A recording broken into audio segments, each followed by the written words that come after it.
Welcome, ladies and gentlemen, to the Soulful Hunter podcast. I'm your host, Johnny Mack. Through this podcast, I'm on a mission to transform lives through primal adventure and to spread my mission of mentorship as conservation.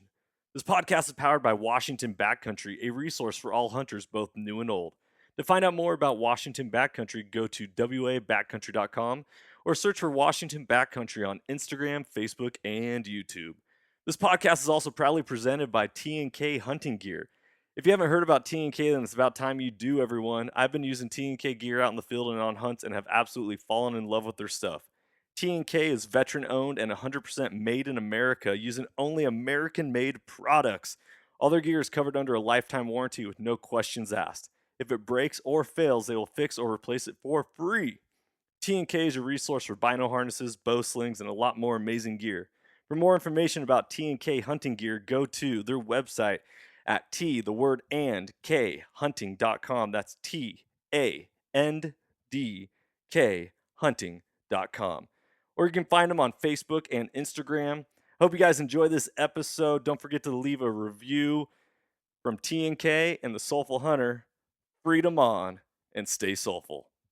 Ladies and gentlemen, welcome back to another episode of the Soulful Hunter podcast. I'm your host, Johnny Mack. This podcast is presented by T&K Hunting Gear. If you guys haven't checked out T&K Hunting Gear yet, make sure to go do so at tnkhunting.com. Today, we're diving into a episode that I'm super jacked about, and it's all about food. Food. I love food. I'm a big, I hate to say it, I'm not a foodie, like per se. I don't like trying new things, but I'm a big fan of like the basics and sticking with things that work. So being a person who has backpacked all their lives and gotten out into the backcountry and just really lived out of a backpack for a long time, it was always the same old until today, where there's a lot more companies coming out producing fantastic backpacking food. And that company that I wanted to get you in touch with is Peak Refuel. So today we got Seth Adams, the owner of Peak Refuel, on here to talk about what they do, their story, and everything. And we really wanted to highlight them because over this last couple of weeks on our spring bear hunt, we were able to bring Peak Refuel along with us and absolutely killed the game as far as food. Really loved it in the backcountry and really loved it on our hunt. There's no shortage of taste or flavor and all that stuff. So really enjoyed it. So Seth, thank you so much, man, for joining us today. Johnny, thanks, man, for having me. I appreciate it. Oh, our pleasure. Our pleasure. It's always fun making connections in the hunting world and going, we're over the phone, but I still see you face to face, and you can always recognize a good soul when you see one. Yeah, I think that's true. And This is a Soulful Hunter podcast. Seth, you are an awesome guy, and I'm really excited to hear your story. I appreciate that. So tell the listeners a little bit about who you are, how you started Peak Refuel, and why. The why is so important in this world for everything that we do. And people need to hear it. What sets Peak Refuel apart and really puts you on the map? Yeah, no, I appreciate that. So my background is pretty basic, pretty simple. I at a young age, around 22, got involved. About, I guess that would be 13, 14 years ago. I got involved in freeze-dried food, mostly in emergency preparedness. I got hired on by a company as a delivery truck driver, just warehouse laborer, no experience or anything in it. But here in Utah, freeze-dried food or food storage, emergency preparedness, things like that are, things that people have really emphasized in their life of being self-reliant. So, I got hired onto a company there and just kind of got introduced to the world of what freeze-dried food is, freeze-dried technology. And then, through the course of several years, just got familiar enough with it to where I felt like I could break off and perhaps even start my own company, selling just freeze-dried ingredients, strawberries, fruits, vegetables, things like that. Did that. And then a few years ago in early 2017, I was like you would look around and see there's a lot of different options out there in freeze dried food, especially for hunters and outdoorsmen. The problem is it all seemed very cheaply made. It seemed very, there's a lot of fillers, ingredients. Freeze dried meals have been around for 40 or 50 years. But it kind of seemed like the advancement of those mills stopped about 20 years ago. Mm-hmm. And you and I both know that people today care a lot more about what they're putting in their body than they did 20 years ago. Absolutely. And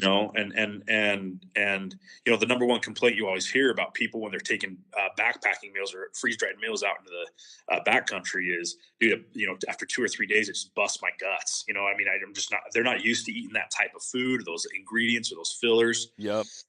So, I am a foodie. I like to eat good food. If you had a full body shot of me right now, you'd see that I don't go hungry.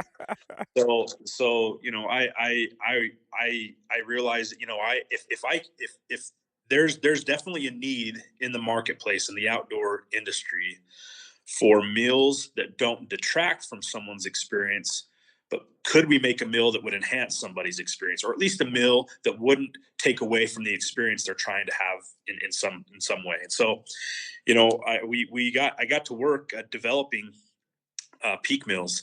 I was familiar enough with freeze dry technology at the point in time where I understood what was required to develop a good meal, and not just a good meal, but a meal that literally could be made just like you'd make it at home, and then freeze dry it using the best ingredients. When you make a meal at home, you're making a meal with fresh produce. You're making a meal with good clean meat. 100% meat. The problem to that point was, companies had been cutting corners, like using TVPs, soy-based proteins for meat fillers and other ingredients that just we're not used to consuming. We're not used to digesting. And that was kind of the biggest problem with their quality. And so I thought, man, how can we make a meal?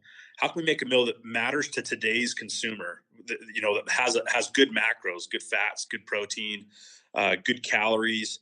Can optimize recovery, especially when you're exerting all that energy in the backcountry hunting and whatever else. How can we make a meal that checks all those boxes, but then ultimately tastes better, tastes like a good meal should? When you're the thing of it is when you're out, if you're hauling off an elk off the side of a mountain, several miles, you get back to camp. You're the first ingredient to a good meal is hunger. I mean, you're hungry. You know what I mean? Right. And if you're that hungry, the last thing you want to have to do really is settle for whatever you've got. It's better, just to me, a good meal is just as important as good gear. You know what I mean? You don't skimp on going out and getting good gear to provide the best opportunity for success in hunting. We try to get the best gear we can, the gear that we trust. Same thing ought to be applied to meals. I don't know why people would go and buy, a really nice pack, but then go and buy everything that goes in the pack at Walmart. You know what I mean? You want to make sure you've got the highest quality gear. You've got to have the best experience. And I thought, meals certainly can be a part of that. There's no reason why they can't. And so, anyways, man, we started to develop these meals, and I did a lot of research, mostly research that allowed other people to give me feedback as to what kind of meals they'd want, what was important to them. I wasn't one of these people that thought I had it all figured out from the get-go. Yep. I wanted to make sure I understood what people really wanted, what was really missing in the space. And so I did a ton of survey research, formal surveys that would be sent out to people who were in the outdoor industry, and gathered information on what kind of meals they were interested in, what nutritional components mattered most, and just tried to gather all that information.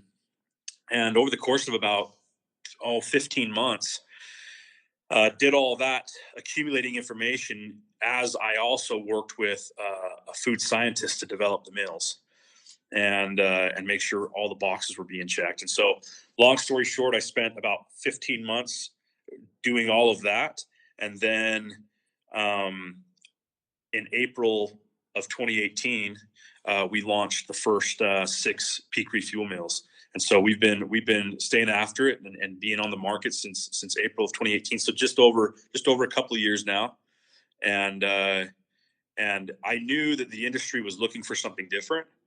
But when we hit the market, I didn't realize they were so ready for something different. Yeah. You know, I Yeah. mean, that actually surprised me. Despite all my efforts to try to understand the market best, I was surprised at just how ready people were for something different. So that was a pleasant surprise, obviously, and we're trying to be as supportive of the demand as we can, and so far people have been provided really really positive feedback about the meals that we've put out since. I love it. So let's one of the biggest issues, and you mentioned it earlier, is that when you're eating backpacked freeze dried food, it's either you got to bring a lot of toilet paper with you, or Yeah, you don't have to bring toilet paper with you at all because you're just straight plugged up like a bear hibernating in the winter. You know what I mean?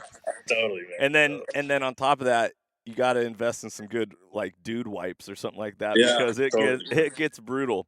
Yep. Maybe too much information for all you listeners out there, but if you're keeping your game tight and real, you know exactly what we're talking about over here.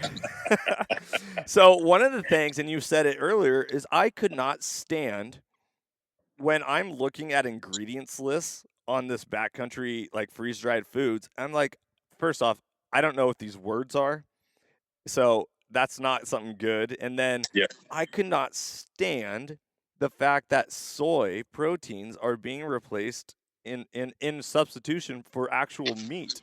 Yeah. It drove me nuts. It's like, what am I actually consuming? Because I'm not the type of person that wants to go buy a plant-based burger. I don't want the No. Impossible Whopper. I want No. the real thing, man. Right. Right.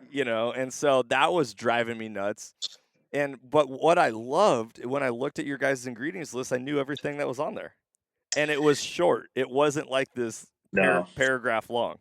Right. Right. No, I mean that's your biggest issues were my biggest issues. I don't like I'm a meat eater 100%. You know what I mean? I like to eat meat and I like to eat a lot of it. And I felt like there were massive corners being cut, mostly to try to fit into certain retail positions and strategies from those other companies. I mean, one thing that I take pride in over the last couple of years is that our strategy has always been to first and foremost cater to the true authentic outdoorsman, and a true authentic outdoorsman has those same concerns. They want premium good food that's going to fuel their bodies, that's going to get them where they want to go, and that kind of stuff matters. Now, of course, to have all those things be a part of a good meal, those meals don't cost $6. Those meals don't cost $5. You know what I mean? And some companies have taken the route of saying, "Hey, we're going to cheapen down these meals as much as we can to both cater to, the weekend warrior and then also, the emergency prepper or whoever they are. Mostly catering to, hey, we're going to make these meals to where they're only going to eat it if they have to eat it. So Right. we're going to put in all these cheap ingredients or whatever else. Well, I'm not doing that. I'm not in that space. I'm not interested in that space. What I'm interested in is providing the very best shelf stable product I can put out there that will be ready when it's needed and will, like I said, help enhance the experience someone's trying to have. And there is a premium to be paid on that. Peak refuel meals aren't the cheapest meals on the market. I know that. I knew that going into it. But to your point, we're using ingredients you have in your home right now. We're using real cream, real butter, real meat, USDA inspected meat. Like we're doing everything with our ingredients to create a meal just like you could make at home, except for we're freeze drying it afterwards. And That's maybe even make it better. Who knows? There could be some horrible cooks out there. and that's the thing, dude. Is like that like one of the big important things I wanted to do, and that's why I involved a food science team from the get go, is when you're trying to develop a good meal, and then to scale it up on a huge scale. You know what I mean? The biggest dilemma you come up with is making that meal consistent every time. Right. And making sure that every time you open up a package of Peak home style chicken and rice, it's going to taste the same. It's going to be what you expect. That's the kind of thing that matters most in setting a new standard for meals. And so, consistency was important, and making sure that it was and I also understood right out of the gate that not everybody's palate is the same. Not everybody likes the same flavors or combination of flavors. And so what we try to do is provide some diversity to our meal lineup, some different meals. And we're not done with that either. We right now we've got 12 meals, 3 breakfasts, and 9 entrees that I feel like have some good diversity in their flavors and textures and profiles. And like you said, we're gonna launch a couple more here tomorrow for a limited time. But then my goal is to launch probably 2 or 3 more in the next year or so, and make sure that despite people's different tastes and palates, they're getting consistent good food every time they open the pouch. I love it. There's a few things that I want to ask you. Number one, like how much are your meals cost, and are you on store shelves? Like, can anyone find you out in the public, or does everyone have to go to your website to order? No, no, yeah. We again, catering to that more authentic outdoorsman. You won't find our food. You won't find our food in Walmart. You won't find our food in Costco. That's by design. That's by intention. We're in nearly 700 independent retailers throughout the U.S. and Canada right now. And we also just onboarded early this year with REI in all 170 of their stores throughout the U.S. And so, for sure, your local bow shop, local outdoor store, Sportsman's Warehouse, all those types of places, Shields, they're all carrying Peak. Our price point ranges between $6.99 a pouch and $12.99 a pouch. The most expensive, the biggest reason why the pouches are not the cheapest on the market is because we're using 100% real meat as our protein source, and we're putting 40 grams of protein in every pouch, and Right. so, we're not skimping on the protein. We're not skimping on the meat.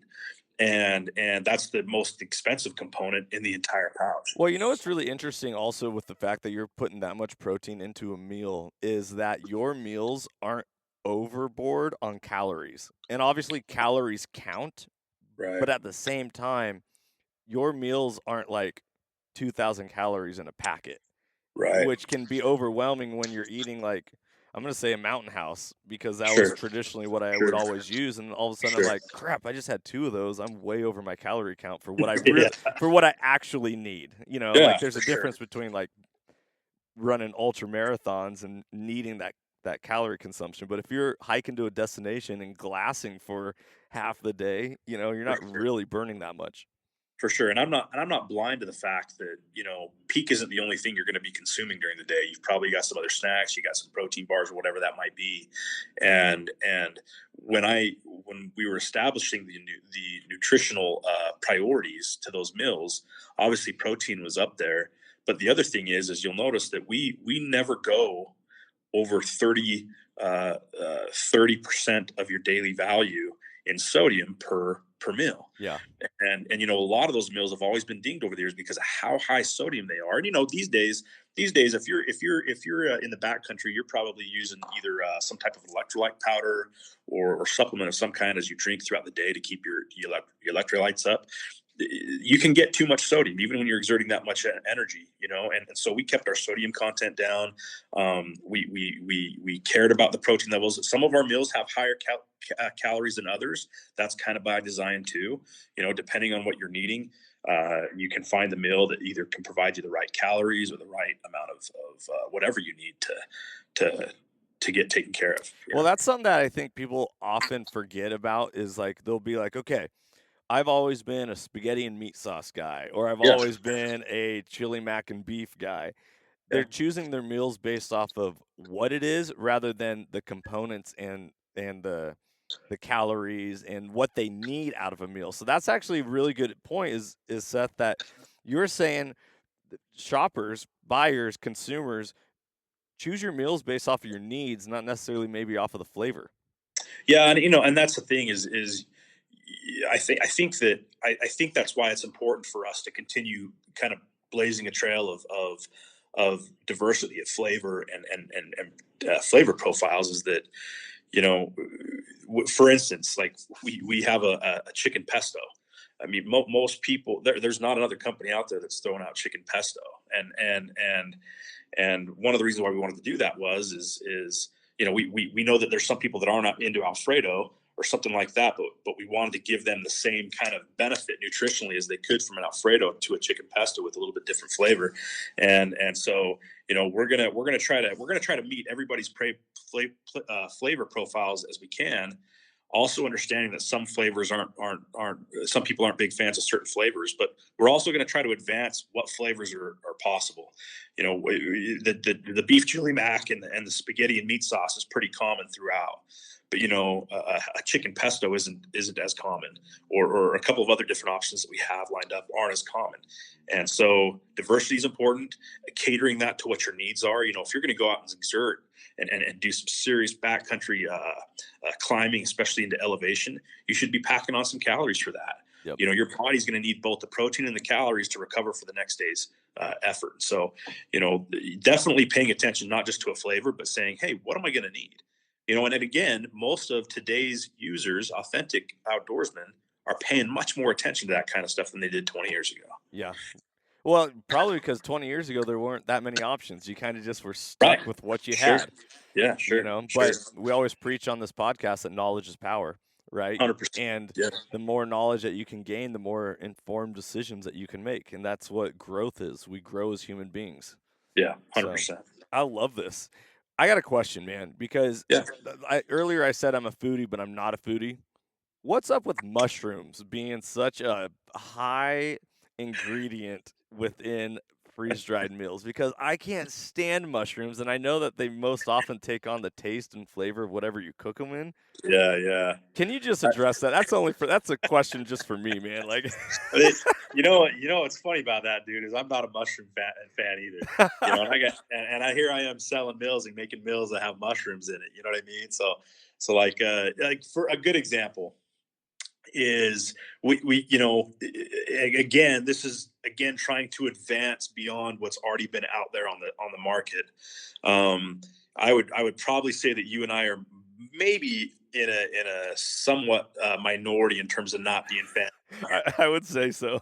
And so to obviously try to provide people what they want. You don't find certain ingredients in those meals. You don't find celery. You don't find big chunks of carrot. You don't find mushroom very often. And actually, it's funny because my favorite meal, my favorite peak meal, is our home style chicken and rice, which has giant mushrooms. I know, dude. So get this, man. So I go to our food science team and I say, listen, I got this idea for a meal. I envision it as being, because I remember coming home on Sundays and my mom would have this crock pot going of carrots and onion and like a creamy sauce that we just pour with chicken that we just pour over rice. It's just comfort food. Yeah. Crock pot chicken and rice kind of a thing. I was like, guys, I want to develop that. I want that in a peak pouch. I want that flavor in a peak pouch. And so as we were working on it, the food science team was bringing me back renditions of this meal. And finally, when meal comes back and it's got mushrooms in it, I'm like, what? I can't have this. This will not stand. This will not stand. This doesn't work for me. But then I got a ton of feedback because I had other people testing it. Like, dude, this is so good. The mushrooms are the perfect touch. And I'm like, oh my gosh. So yeah, man. I've had to make some concessions, based on the voice of the people. And I'm not big on the mushroom, but again, it provides some diversity, and flavor and texture that, although I'm not maybe the biggest fan of, or you're not the biggest fan of, but a lot of people are out there loving that food. That's hilarious. There's a lot of times when people go into the backcountry, they do it to challenge themselves, right? To really sharpen themselves and push themselves to the limits. There's no, you might as well push yourself to the limit when you're eating your food as well. I probably need to I probably need to be more selfish and say, you know what, Seth Adams and Johnny Mac need some non-mushroom homestyle and rice. So, right. I'll try to put some Johnny Mac meals together. Heck yeah, we're gonna create our own Soulful Series meals. There you go, dude. There you go. I like that. I like the sound of that. I dig it. So tell us a little bit about your hunting hunting background. Were you raised in the woods? Have you always been doing this? And where's your passion lie? Yeah. So I grew up in a family of hunters. I would say that our primary pastime growing up, I grew up in a house with a mom and a dad and four older brothers, and so we were all boys. And raised by a dad, a blue collar worker. He worked for the power company here for 40 years, climbing poles as a lineman, just a hard worker, and came from a tradition of hunters. Multi generation of hunters, and we did a lot of fly fishing growing up, a lot of hunting growing up, and my appeal to the idea of hunting really came. I was actually road hunting with my dad up in the mountains here in Utah, and he pulled over. I was probably no more than 5 or 6 years old. He pulled over, and my dad had this old Model 94 Winchester lever action, this 30-30. Nice. And this was a gun that I'd always seen just kind of tucked away in the back of the closet, and always had this mythical, appeal to me. And somehow or another, I guess I talked my dad into let me take a shot with that gun. He cocked one in for me, and I took a shot. Next thing I knew, I was completely on my back. It just bucked me right over. And at that point in time, I was like, dude, I got to have this gun. You know what I mean? Like this. And so, I've always had this affinity and love for being out in the outdoors and shooting guns. And my family were primarily deer hunters. But my biggest draw to and where a lot of my passion comes from for hunting specifically is it's not more for a lot of us anyway. It's not more than maybe one or two generations removed to where our families were dependent on hunting for their primary source of substance. You know what I mean? And meat. Yep.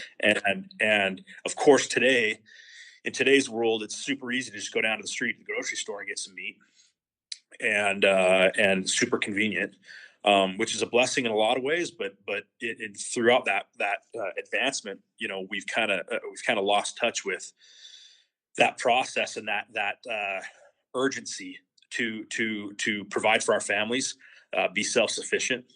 And I look at hunting as a huge way to pay homage to that tradition from my family. Going generations back, right here in the mountains of Utah, and so I love the tradition behind it. I love the camaraderie behind it. I mean, I'll tell you, especially since launching Peak, I've met so many wonderful people. You talk about people with good souls. I've met so many wonderful people who have such a great passion, and it's not we're not talking about people that are just chasing horns. You know what I mean? We're talking about people who love all aspects of hunting and what it does for their families and what it does for their own self-confidence and self-worth. And I love that. I love being connected with those types. And so, I this year I didn't in Utah, I didn't draw any limited tags. I did get I got a cow elk tag down in Beaver, Utah that I'm going after in August. And probably a couple maybe other hunts late season, but didn't get as lucky as some of my buddies did this year. But every year I hope to draw, I hope to get out, and it's just a big part of my life. And my oldest daughter, she's 13, and it was so funny, man, because she's been hesitant to get into hunting, but she's had some appeal. And that's the thing is I'm coming from a house of all boys and a dad, where now I'm a dad to all girls. I got 4 daughters, and so it's a whole different world for me, and I'm learning on the fly. But over the last few months, she's gotten really interested in what I like to do and what I've been doing. And so I took her on a turkey hunt this spring. It worked out great. We harvested a nice big tom, and she was so pumped about that.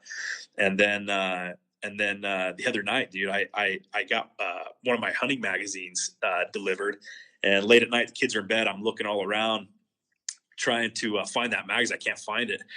It was like midnight, and so usually I go around to the girls' rooms, just check on them, make sure they're tucked away okay. Yep. I get down to my daughter's room, and she's got a little headlamp on. She's reading the magazine. Yeah. She's reading all these cool stories, and I'm like, dude, this is perfect. This is what I'm talking about. You know what I mean? Getting connected and having some connection to family tradition and relationships that hunting just. There's something about hunting that amplifies those relationships and those connections to a whole different level. And the more Totally. time we can spend with each other outdoors doing those kinds of things that are both mentally exerting and physically exerting, there's just a higher elevation to everything that way. Oh, totally.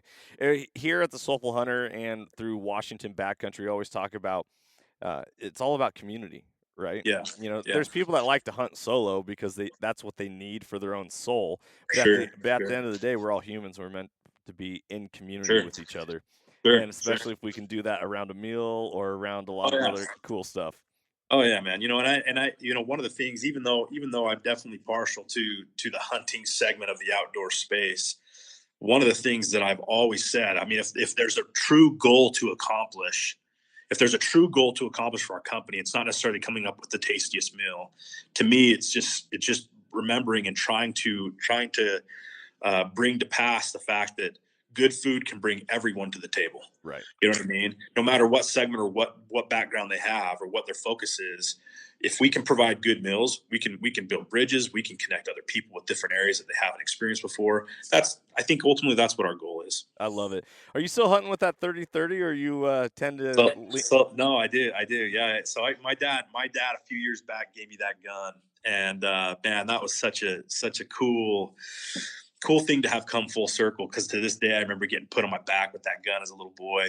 But he gave me that gun, and my dream hunt, um the hunt of a lifetime for me is down in the Henry Mountains here in south central Utah. We have a herd of bison that came from the original herd up in Yellowstone, and they're wild. They're not fenced up or anything like that. They just range free on the Henry Mountain range, and it's a once in a lifetime tag here in Utah.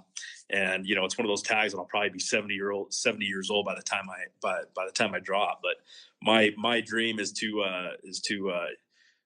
take that old 30-30 open sight down to the Henrys when I draw that tag, and take one of those bison, just like old John J. Dunbar did in Dances of the Bulls, man. Heck yeah, buddy! I I won't I love it. won't be on horseback, dude, or I'll bust myself. But yeah, I do when I kind of pack through or flush an area out, I usually have that open sight with me. But my ultimate dream was to take that 30-30 down to the Henrys and take a buffalo. Dude, So that's so beautiful. I can't wait to, dude. I want to come along when you draw that tag. You let me come on, know. man. I love the community, dude. I love the Yeah, social aspect. Let's go. let's do it. All right. So this being the soulful hunter, I always like to ask everyone is like, what has hunting done for your soul? What has it done to make you a better person, a healthier contributor to society? Obviously, like you are doing that through the meals and what you're doing. Um, but what has hunting done for you? That's a good question, man. Especially how it's applied to my life over the last few years.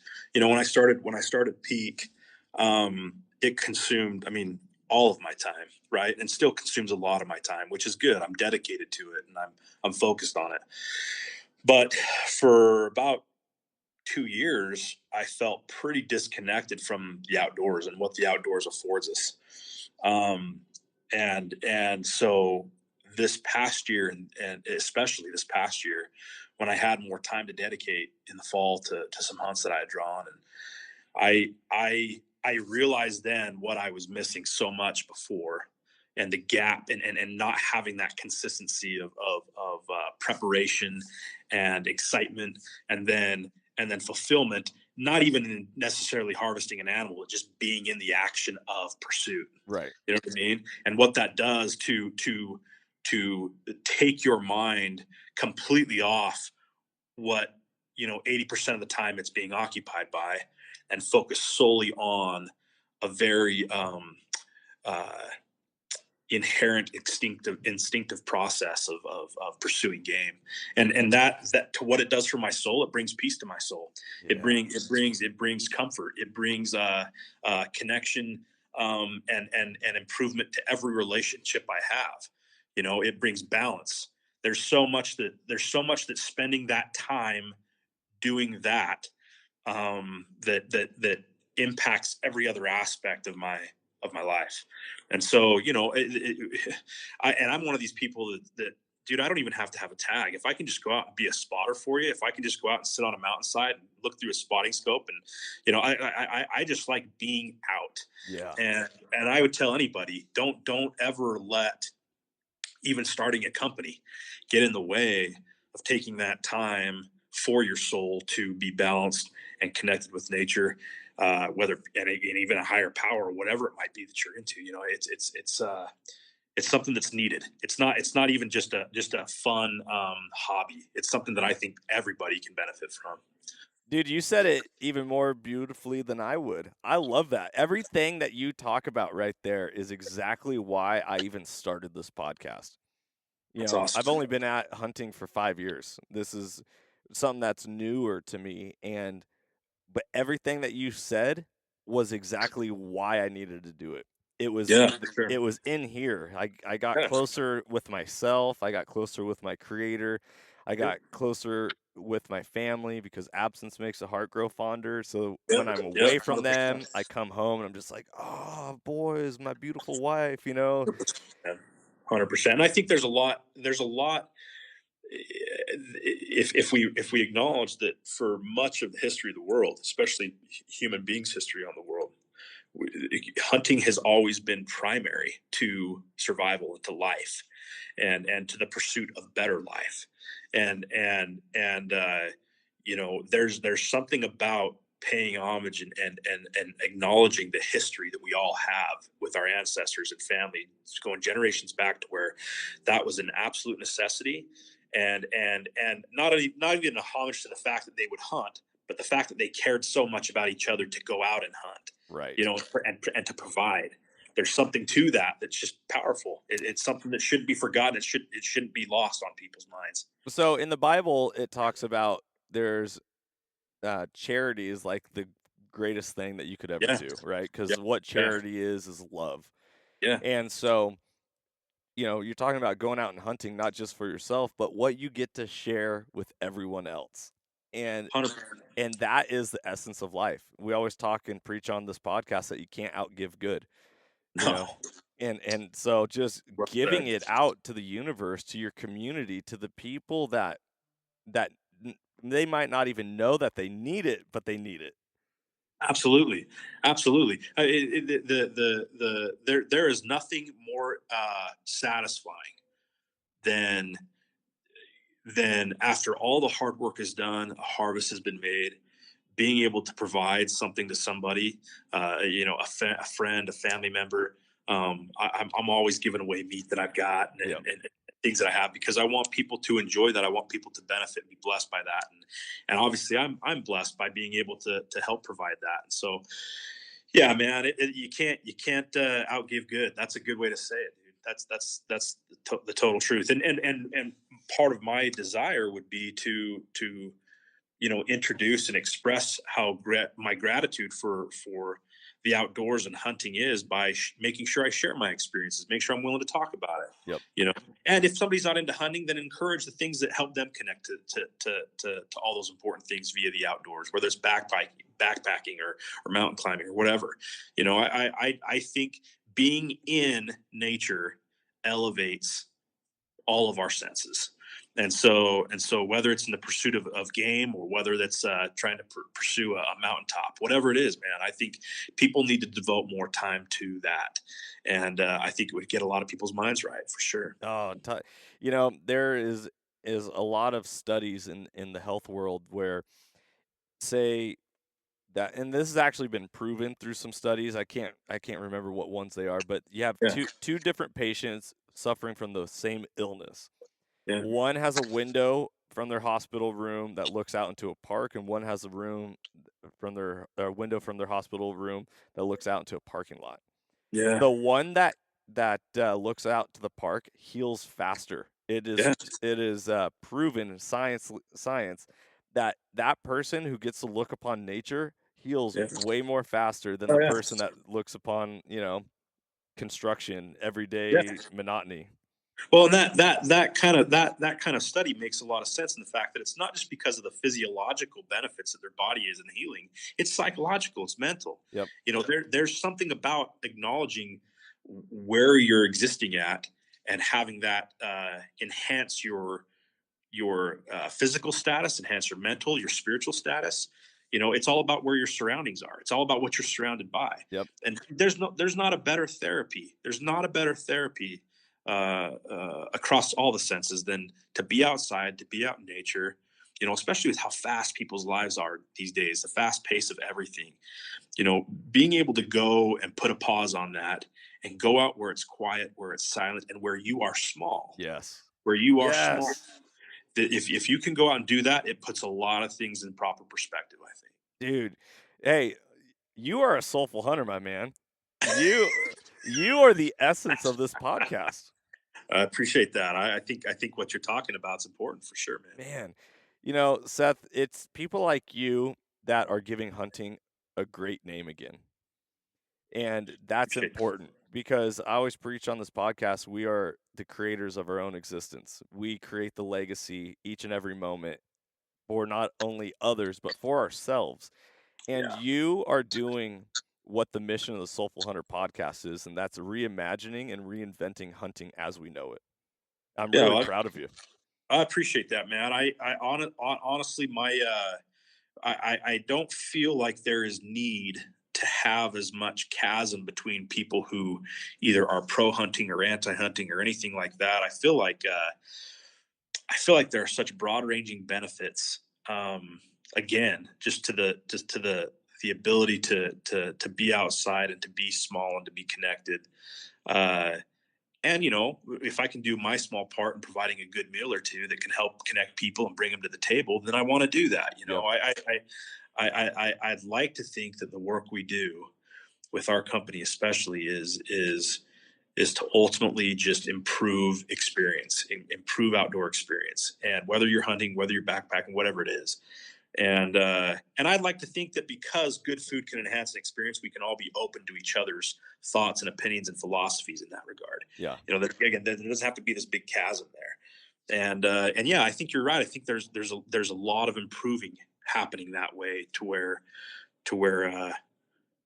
it benefits a lot of different opinions and philosophies out there. Yeah, stagnant water creates mold and algae, and we don't want to be So true, man. stagnant in our life. No, We want to so stay true. fresh and growing and keep moving So too. forward. Yeah, 100%, man. For So sure. I love it. Okay, so before we get off, I really want to wrap up this podcast. You guys just launched a killer new line of food. It's a signature series by Chad Mendez, right? Yeah. Yeah. And not only are you offering new flavors, but you're offering new meats within these flavors. Talk about it.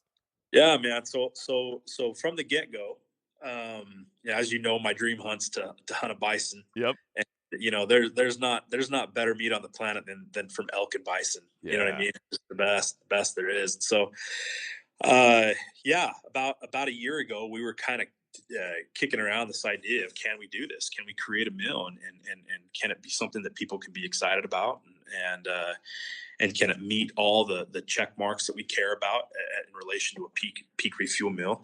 And around the same time we were working with Chad, and I don't know if you've had a chance to meet Chad or spend any time with Chad, but Not yet, but I plan on it. Chad, Chad, you listen to this podcast, you're up next. Chad, Chad is a unique individual. A lot of people know him because of his career as a world class athlete in the UFC. He's very visible in the hunting space for sure. What I wish people knew more or had experienced more is just how committed he is to his family. Yeah. And how good of a person he is. He's got a good heart. He's just got a good heart. He just tries to do what's right all the time. And I love that about him. And I connected with Chad right away with that. And the other fun thing about it is Chad's a big foodie, man. You're hard pressed to go to his Instagram channel or his YouTube channel and not see him cooking something up on a Traeger, and so we connected with that as well. And so as we were talking about it, we're like, Chad, let's open up your recipe book, man. Yeah. And so we started looking through his wild game recipes that he had created over the years, and we started with about 24 recipes that we were looking at, and we started going through and trying to find these recipes that would fit both with bison and with elk. And we were trying to decide which game weeks we wanted to introduce, and settled on this really good ragu recipe that he had made with elk.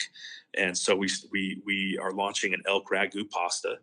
And then Chad had this really cool spin on a shepherd's pie that was like mashed potatoes based and super good. It had kind of this ranch kick to it, and we developed the Bison Ranch mashers off of that. And so it took it. What was crazy about it all is we only conceptualized the mills in middle of January of this year, and to be honest with you, it takes a long time to develop a mill.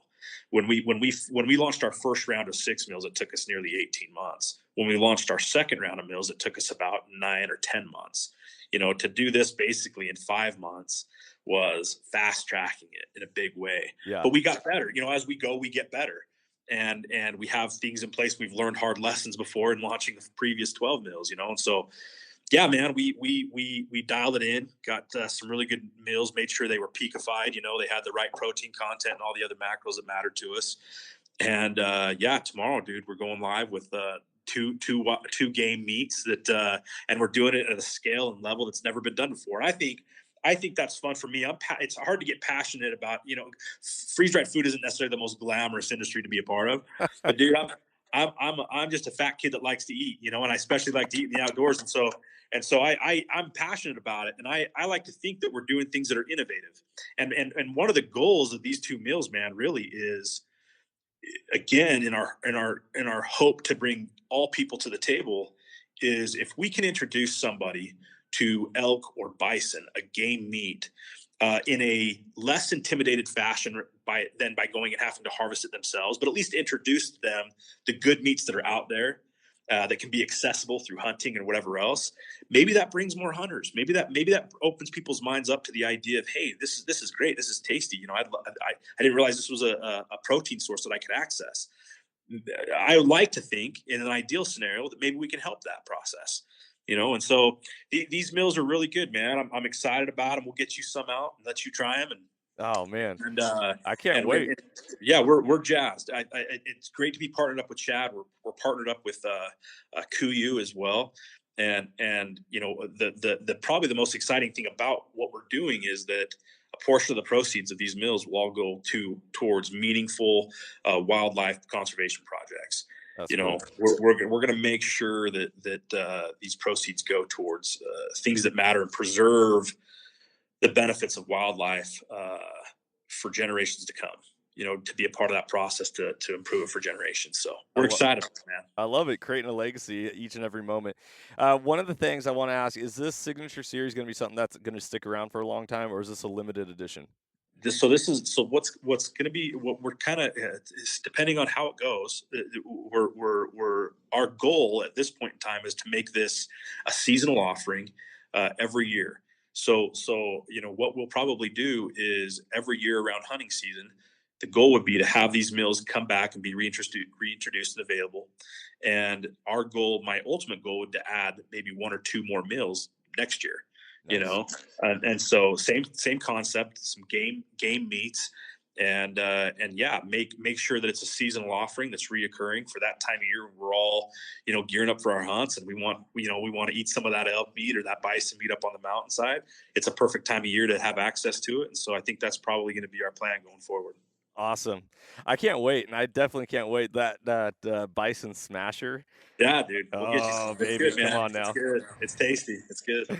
I love it. Dude, Seth, you are an awesome dude, and I can't wait. I'm actually really disappointed I didn't get to meet you at the Hunt Expo in Yeah, February. man. I don't know, maybe I was We were spread wide and far. We were actually doing a couple of different events through that week, but let's connect for sure, dude. Let's Yeah. make it happen. Let's do it. Hey, so where can people find Peak Refuel? What's your website and all that contact information that I can include also in the show notes? Yeah, I appreciate that. So Peak is obviously available at peakrefuel.com. The Chad Mendez Mills will be exclusively found at peakrefuel.com while supplies last. And yeah, if you're at Sportsman's Warehouse, Shields, REI, a lot, like I said, nearly 700 independent shops throughout the U.S. that are selling Peak. If you guys have a bow shop or an outdoor store that's not carrying it, let them know. We want to connect with all those retailers to make sure Peak's accessible to everybody. But you can find us at Peak Refuel on Instagram and on Facebook. And yeah, give us a follow. Let us know when you try the mills. We love feedback. I'll tell you one thing right now, man, is if we can make improvements to what we're putting out there, we will. We're not set in stone in terms of elevating the food game in the outdoors. We want to lead and stay in the lead going forward. So any feedback, any constructive criticism, whatever, anybody that's listening, let us know how we're doing, and we're going to try to be as service to you as possible. Dude, I can't wait. So, Soulful Series, baby, no mushrooms. We're gonna you and me. We're getting there, dude. You and me, man. You and me, dude. I freaking love it. All right, ladies and gentlemen, everyone, thank you for tuning into this episode. If you have any questions regarding anything that we talked about today, make sure to reach out to us or reach out to Peak Refuel and go check them out. They're obviously an amazing company led by a warrior of a human being, Seth, who is just taking the lead and grabbing life by the ropes and ready to rock and roll. And you got to really enjoy that because it's all about surrounding ourselves with people that are here to lift us up, not tear us down. So Peak Refuel is a company that is there to support you on your journey.